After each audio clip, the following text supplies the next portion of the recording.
Assalamualaikum, semoga Anda selalu sehat. Seperti yang telah saya sampaikan pada video sebelumnya, bahasan tentang serangga herbivore ini akan terdiri dari 2 seri. Namun ternyata bahasanya masih terlalu panjang sehingga saya putuskan untuk menambahkan 1 seri lagi. Nah, pada video ini saya akan membahas teori dinamika populasi serangga herbivore, yaitu bagaimana populasi mereka dikelola dan faktor apa saja yang berpengaruh langsung maupun tak langsung pada populasi organisme tersebut. Nah, mari kita bahas bersama.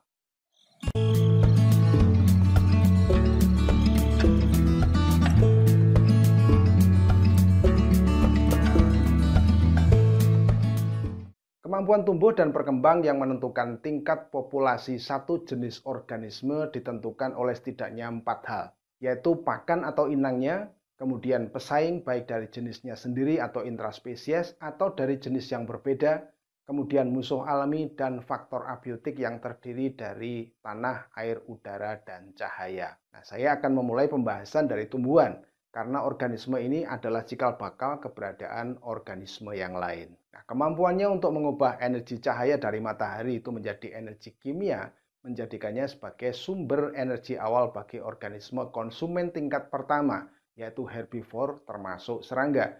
Silahkan tilik lagi video saya yang ini. Kesukaan serangga herbivore untuk makan dan memanfaatkan tumbuhan inang tergantung pada kualitas atau mutu dan kelimpahan tumbuhan tersebut. Secara umum, serangga herbivore mempertimbangkan imbangan antara kandungan senyawa yang bermanfaat atau nutrisi dan kandungan racun yang terdapat pada jaringan tumbuhan inangnya. Nah, jika kandungan nutrisi itu lebih banyak daripada racunnya atau jenis serangga tersebut memiliki kemampuan untuk mendetoksikasi atau memecah senyawa racun, maka dia akan menerimanya dan begitu pula sebaliknya. Nah, beberapa jenis serangga herbivore toleran terhadap dampak racun dari tumbuhan inangnya. Ulat Manduka sexta ini sanggup bertahan terhadap dampak racun nikotin pada daun tembakau karena dibuktikan mampu mengeluarkan sekitar 93% dari total nikotin yang termakan dalam waktu hanya 2 jam sebelum senyawa tersebut berpengaruh buruk pada tubuhnya. Jadi secara umum jika kualitas tumbuhan inang baik, maka konsumsi serangga herbivore juga makin banyak sehingga pertumbuhan dan perkembangannya pun makin tinggi. Alhasil populasinya pun akan makin tinggi. Meskipun demikian, populasi yang semakin tinggi tersebut juga menyebabkan individu-individu herbivore tersebut semakin ketat melakukan persaingan atau disebut sebagai persaingan intraspesies. Maka terjadilah proses kompetisi antar individu yang berujung pada migrasi individu-individu ke inang yang lain.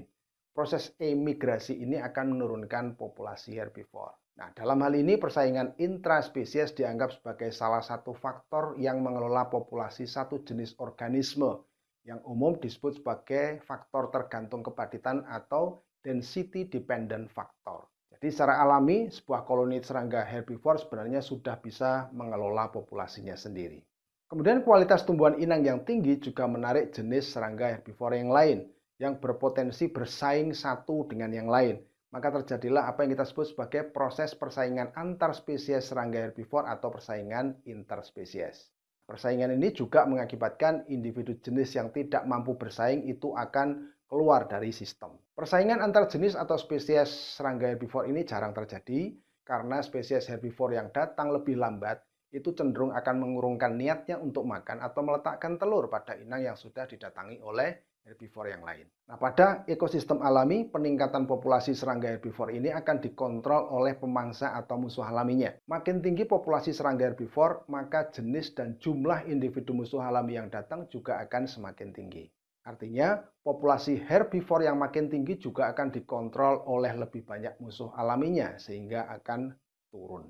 Nah, meskipun demikian, musuh alami yang makin beragam tersebut juga memicu terjadinya kompetisi antar jenis.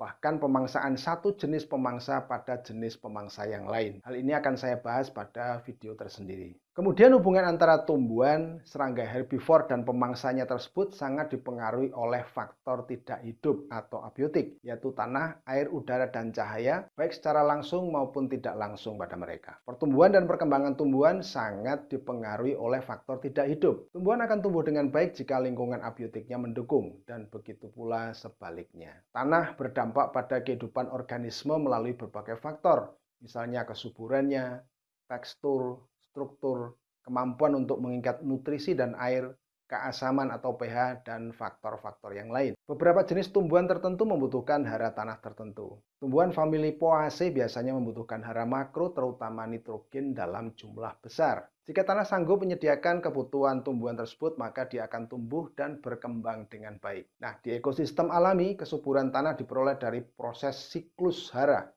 Dengan demikian, kesuburan tersebut akan terjaga dengan baik melalui peran organisme pengurai misalnya. Air merupakan salah satu faktor abiotik yang juga penting. Bagi serangga pengisap yang mengisap cairan, baik floem atau xilem, faktor turgor inang yang ditentukan oleh kandungan air pada jaringan menjadi sangat penting.